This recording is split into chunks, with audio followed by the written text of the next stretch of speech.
Welcome back.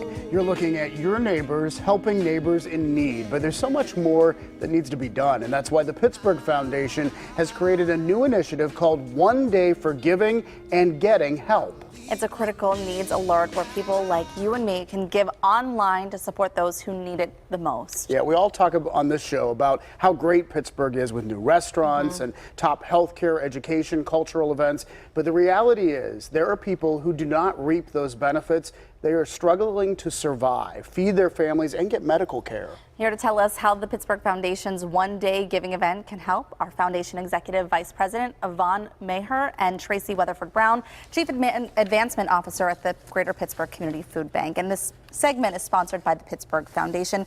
We're so happy to have you here and to find out more about how we can all give more.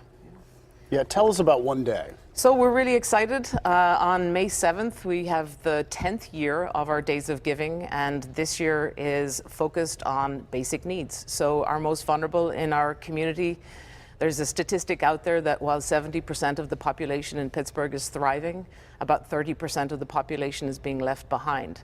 And this day is focused on basic needs. So 200 organizations across Allegheny and Westmoreland County are participating. We have a match pool of $788,000 available to organizations who are participating. If you give on that day, you will be matched through that pool. And the areas that we're focusing on are food insecurity, transportation, housing, childcare, mental and physical health. And Tracy, I am always just astounded by the numbers that the food bank provides. I mean, it really, it shows how many people need help. Absolutely. We know that 1 in 7 of our neighbors in Allegheny County struggle to have enough to eat. And that, you know, those numbers get even more significant with children. 1 in 5 kids don't have enough. And the staggering number that we've recently been looking at is the number of college students. Really? Because hunger is not where you always think it is. 1 in 3 college students in our area are struggling with food insecurity. That's more than double food insecurity among. Well, we know it's an expensive time and one where you're not working, you don't have a lot of extra money. And I remember eating ramen noodles, and that's Sure, you know, you find whatever you can, right? Yeah, and I think we know that there are programs that support children who are hungry. Think about school breakfast and school lunch programs, summer food, but those programs disappear when you go to college. Right. And you're stretched. You're working a job, you're going to school. When you don't have enough to eat, you know, you suffer. Right. Your productivity in any of those areas suffers.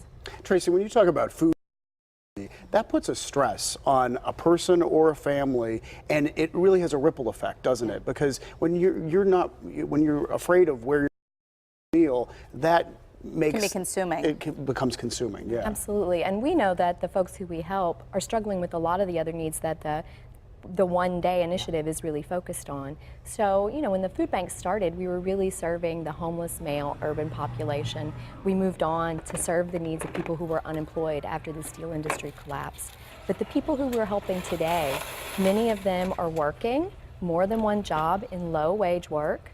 So they're making money, but they're not making enough to care for their needs, whether that need be transportation or healthcare or food. Right. And we also know that almost 90% of the families we serve, I think it's 88%, have chronic medical conditions that are directly related to their diet. So hypertension, diabetes, high blood pressure, now all of this is connected. You know, food is just one piece, but the people who we serve are also struggling with all these areas that Yvonne mentioned. Yvonne, we've heard of the Day of Giving. A lot of people will give back on that day. Yep. And this is different from that in that you said you're focused really on the basic needs of people. So how do you select the charitable organizations that are helping fit those needs? So they have to be based in Allegheny County and give back to people who are living in our community. Because it is Pittsburgh Foundation, the money that was entrusted to us by donors in the past is given back in those communities, and Westmoreland County, which is affiliated with us. So you'll see, as I said, about 200 different organizations who are participating. They will reach out to their networks, but we will have donors come from all 50 states across the United States. What we find is that people in the United States are very giving, but people in Pittsburgh have a special gene. And when you're talking about your neighbors and giving back to your neighbors, this is a day when it really comes to the forefront. And it's just an incredibly exciting time for Pittsburgh and our neighbors. And can you start giving before May 7th? You can. So just in case people would like to preload their gifts, they can start on May 2nd. The excitement will really start to happen on the 7th, and it'll run through 11:59.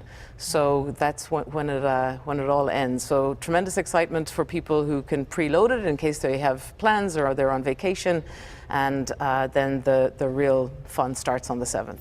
All right, good to know. Thank you both for being here. We appreciate it. Thank you very much. And again, the Pittsburgh Foundation's One Day is coming up on Tuesday, May 7th, so get ready to do your part to help neighbors in need. This one day of giving can really make a difference in someone's life. Look for more details on how to donate through the Pittsburgh Gives website.